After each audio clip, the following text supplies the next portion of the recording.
Good morning, good people. Today is Tuesday, February 3rd, 2026. It's about 6 o'clock in the morning. Here we are in southwestern Nevada, hard scrabble territory,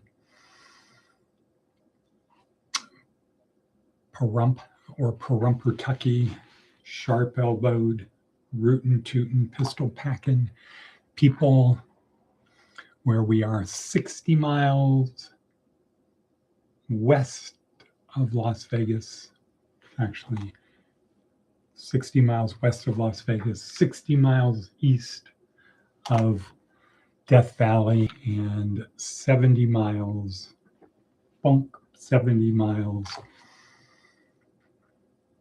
from Area 51.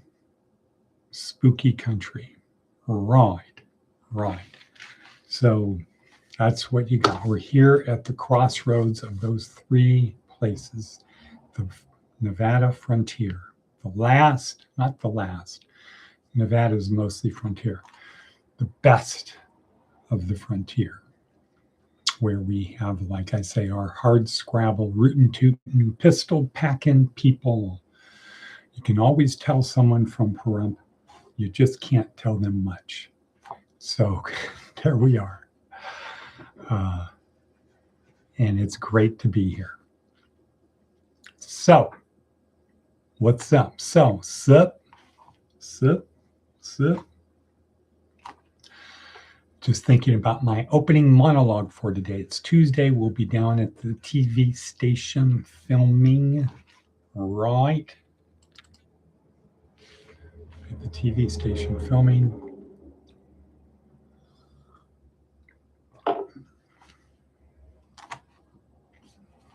But we have a big show today. Big show.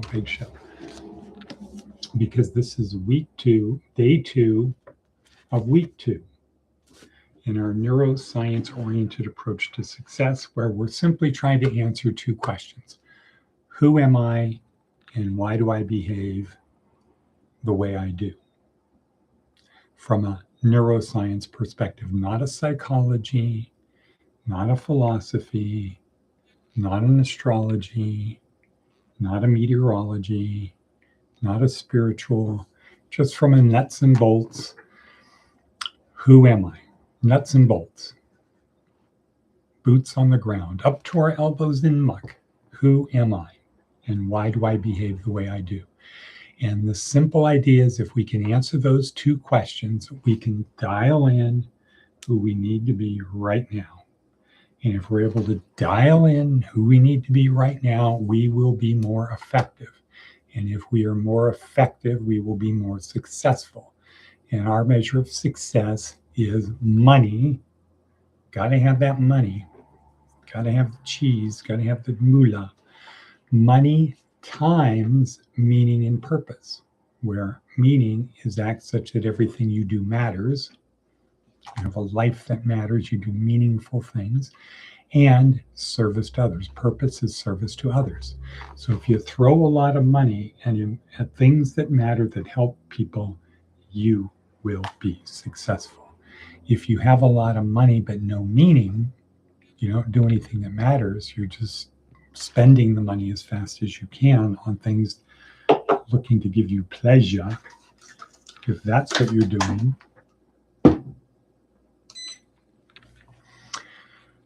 then you're not going to be successful. You're just somebody with a lot of money that spends it on pursuing pleasure. Wrong. If you don't have money, but you have meaning and purpose, you're one of those, the volunteer people who are out there working at the soup kitchens, working at the food pantries, doing all that. That is great. It's fantastic. You just are not that successful. You have meaning and purpose, but you're not that successful because you're not able to be a force multiplier with money to really change people's lives. Because if you're working in a food pantry, preparing food, which is a great thing to do, but let's keep it real. If you're not doing that, somebody else will. Okay, not a lot of success in that. You're just a body filling boxes. And I'm not putting that down. That's an important thing. People deserve a lot of credit for it, but we've got to keep it in perspective. The person who is writing a check, or the person who's, say, buying the food, making it possible to have a food bank, that is success, right? See the difference? You can replace the person filling box. You can always guilt people. You can always put the carrot out there. You can always do the thing to get the people to fill the boxes. It's not easy getting people to write the check to buy the food. You can always get people to deliver the food if you pay them, etc. So success is money times, success is a function of money times meaning and purpose. That's a successful person. And that puts you on the trajectory to where you want to be.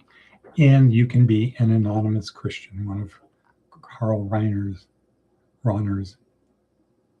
anonymous Christians. Okay, but that's not what we're here to talk about today. That's just the overview. This week, week 2, is Inside My Skull-Sized Kingdom. That's where we're looking at the nuts and the bolts of the nuts and the bolts. We're looking at the nuts. Where are them nuts? Where are the nuts? Who's got the nuts? Who's got nuts? Aha, he made it. 3 days in a row. Good job, Matticus, von Atticus, Untersergeant Extraordinaire. Nope. Well, maybe he's extraordinaire now. Untersergeant Matticus von Atticus. Ba-boom-ba. Okay, next. Our Themo-Memo of today. Another Seth Godin one. Everybody wants to win. Everybody wants to win. Is that true? We'll find out. Advice from an 80-year-old. Take charge of your attitude. Don't let someone else choose it for you. Right. Righto. And of course, when I say righto, I'm not talking about the thing on your foot. I'm saying correct. Righto. Everybody wants to win, but we'll see what Seth Godin has to say about that. But our our advice from an 80-year-old, take charge of your attitude. Don't let someone else choose it for you. Now, as we frame that here in our 4-legged table, emotions, these most powerful, we have more powerful emotions than any creature on earth. It's like we have a brain unmatched by any creature on earth. We have a body unmatched by any creature on earth. We can do prestidigitation. Okay, right. Okay, so what we say is, if you can't control your emotions, don't worry. Somebody else will, and they'll probably take you out of the game. If you can't control your emotions, don't worry. Someone else will, and they'll probably take you out of the game, out of the proverbial game. So now let's see what Seth Godin has to say about everybody wants to win. Sports analogies often let us down. A colleague was explaining how measurement was difficult in many organizations, unlike a basketball game where the time, the score, and the stats are clear and obvious. He said, everybody wants to win, depending upon how you define win. This is demonstrably untrue. It seems that among professional athletes, everyone does want to win, all things being equal, but all things are rarely equal. Perhaps a player wanted to celebrate with friends a day or two before the game instead of watching game tapes.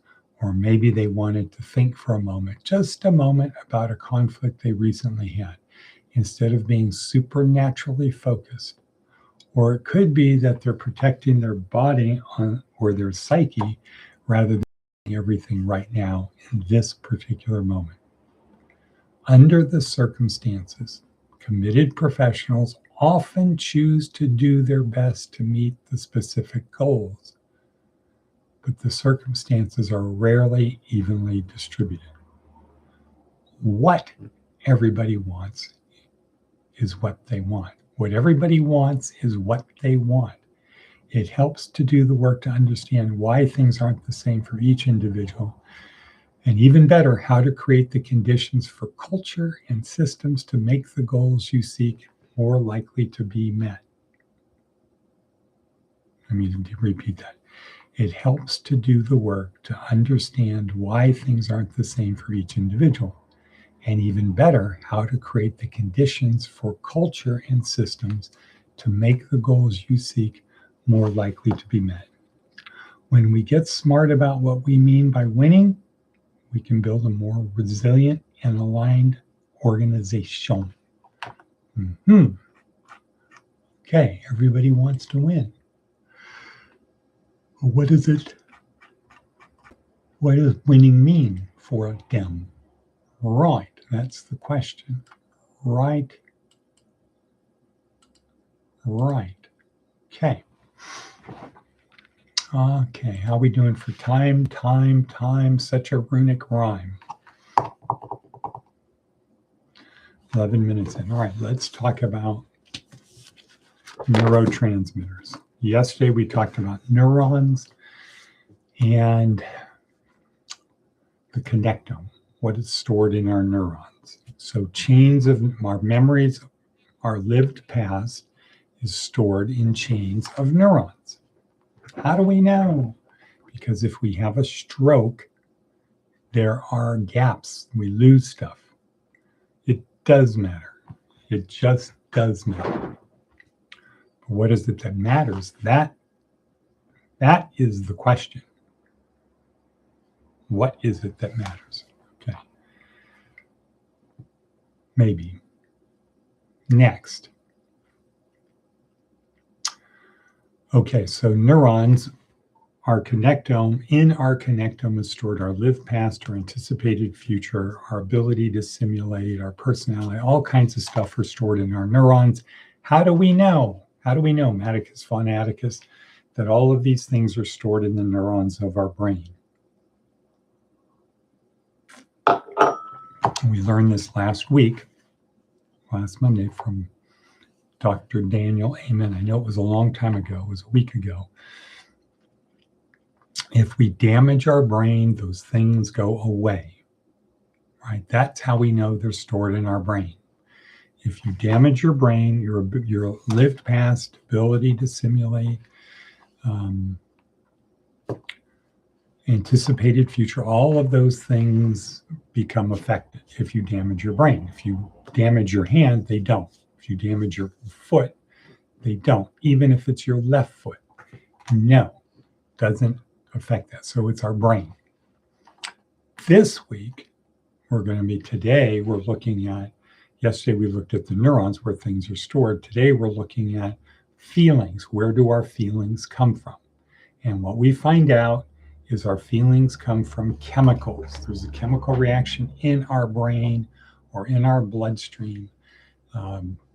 Hormone is released, and it causes us to feel a certain way. It affects our nerves, and that in turn affects our feelings and our view of the world. The world could seem brighter, it could seem dimmer, could seem lighter, could seem duller. And what we learned today from Simon Sinek is that is because of the release of chemicals in our brain that are transferred from one neuron to another. When you smoke meth, massive amounts of neurotransmitters are released in our brain that make us feel good in a certain way. If they brought on nightmares, for example, we would not ever do it. No, I'm not doing that. But they do. It makes people feel good. So all of our feelings are chemically induced. Some people need to take medication to get their levels of these things corrected.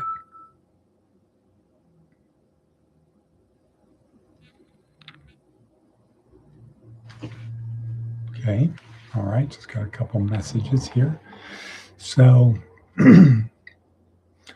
for our purpose, who am I and why do I behave the way I do? If we understand these chemicals and if we know how to release them in our brain, they will make us feel a certain way.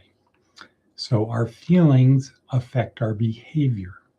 Our behavior affects the outcome, and the outcome tends to support our belief. And what we want to do is be able to step in and release neurotransmitters that change how we feel. So we start with, what is the goal I want? What's the outcome I want? Okay. What is the behavior I need to get that outcome? What do I need to get this outcome here? I want this outcome. What do I need to do to get that outcome? Okay. How do I need to feel? How do I need to feel to behave that way? To behave the way I need to behave to get the outcome I want. How do we need to feel? Okay. What chemicals need to be released in us to get us feel the way we need to feel, to behave the way we need to behave, to get the outcome we want to get? And then it really starts with, what is the belief that will cause the release of the chemical to get me to feel the way I need to feel, to behave the way I need to behave, to get the outcome that I want? What do I have to believe? What internal or external stimulus do I need to trigger the consequence of that belief or the result of that belief, so it releases the chemicals that need to be released to get me to feel the way I need to feel, to behave the way I need to behave, to get the outcome I'm looking for? That's how it works. So we need to understand the chemicals. And Simon Sinek does a good job of talking about 5 neurotransmitters. 4 of them that make us feel good, and 1 that is important, but it's generally on the not feel good side. Doesn't make us feel bad, and it's complicated. That's cortisol. Cortisol equals complicated. Okay, on the positive side, there are 4 he talks about, and he breaks them into the selfish ones that I can release on my own, and then there's the ones that are other people need to be involved in. So the 4 are endorphins, dopamine, serotonin, and oxytocin. Endorphins and dopamine are what he calls the selfish chemicals. You want to release endorphins, go exercise. You want to release endorphins, start laughing. Okay, we don't need other people. Or dopamine, go eat a piece of chocolate cake, go play on a slot machine. Those will release dopamine or endorphins. Selfish. The other one, serotonin, he describes as status.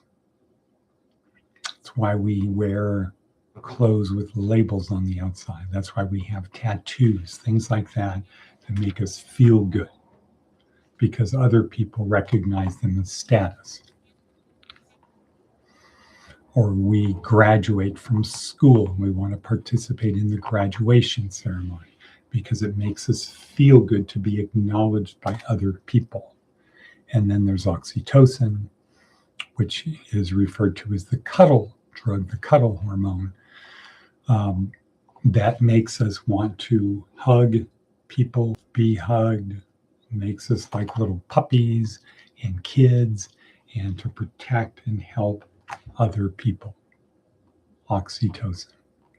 So if we understand those chemicals and we understand how we can get them to be released, and we understand how we will feel once they are released, then we can build systems or hacks to release the chemical or chemicals, cocktail of chemicals, to get us to feel the way we need to feel, to behave the way we need to behave, to get the outcome that we want. Boom, it's that simple. Okay, we're just about out of time, 10 seconds. Today is the TV show. Great guest today, Tony Baca. And with that, we're going to say arrivederci paisano. Boom.